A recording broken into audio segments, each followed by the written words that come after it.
Gereja di Roma mula-mula lahir dari umat diaspora Yahudi Kristen yang anonim, bukan dari pendirian institusional Petrus. Sebaliknya, kepausan muncul kemudian sebagai kelanjutan struktur Imperium Romawi, mewarisi konsep Pontifex Maximus, lalu mencaplok nama Petrus untuk melegitimasi klaim supremasi, otoritas tunggal, dan kekuasaan religio-politik. Mengapa klaim suksesi tunggal Petrus? Klaim kepausan Roma gagal secara Alkitab nalar.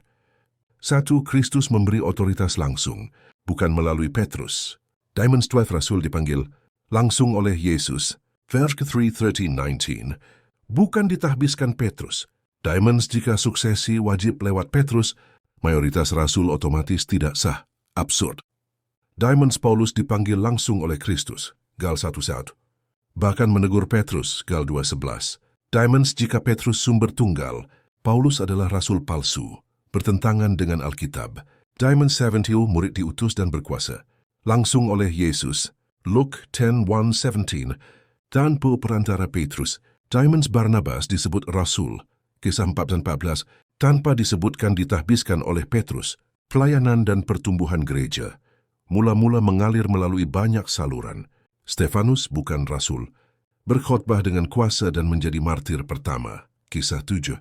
Filipus, salah satu dari 7, menginjil di Samaria dan kepada sida-sida. Kisah 8. Orang-orang Samaria menerima Roh Kudus setelah didoakan oleh Petrus dan Yohanes. Kisah 8:14-17 menunjukkan kerjasama, bukan suksesi. Gereja di Antioquia didirikan oleh orang-orang anonim dari Siprus dan Kirene. Kisah 6:21 lalu dibimbing oleh Barnabas dan Paulus. Petrus tidak terlibat dalam pendiriannya. Apolos dari Alexandria, ahli kitab suci yang mengajar dengan fasih tentang Yesus, lalu dibimbing oleh Aquila dan Priscilla. Kisah 18:24-26. Ini menunjukkan pola pengajaran dan pengakuan yang organik, bukan jalur suksesi resmi. Konsili Yerusalem, Kisah 15. Diskusi dipimpin oleh Yakobus, bukan Petrus yang menyimpulkan.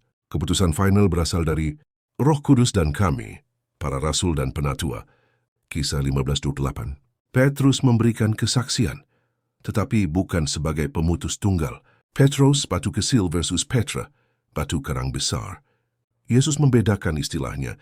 Pengakuan Petrus, engkau adalah Mesias, adalah Petra, batu karang di mana gereja dibangun. Gereja dibangun di atas dasar para rasul dan nabi dengan Kristus sebagai batu penjuru. Efesus 2:20. Fondasinya jamak para rasul, bukan tunggal Petrus. Kunci kerajaan sorga, Matius 6:19, diberikan juga kepada murid-murid lain. Matius 18:18, dan bersifat pastoral, mengikat dan melepas dosa. Yohanes 20:23, bukan otoritas administratif universal.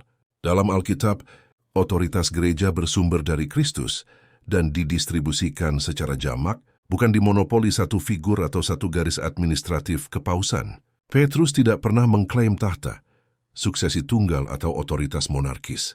Ia menyebut dirinya sesama penatua, melarang kepemimpinan dominatif, dan menunjuk Kristus sebagai satu-satunya gembala agung.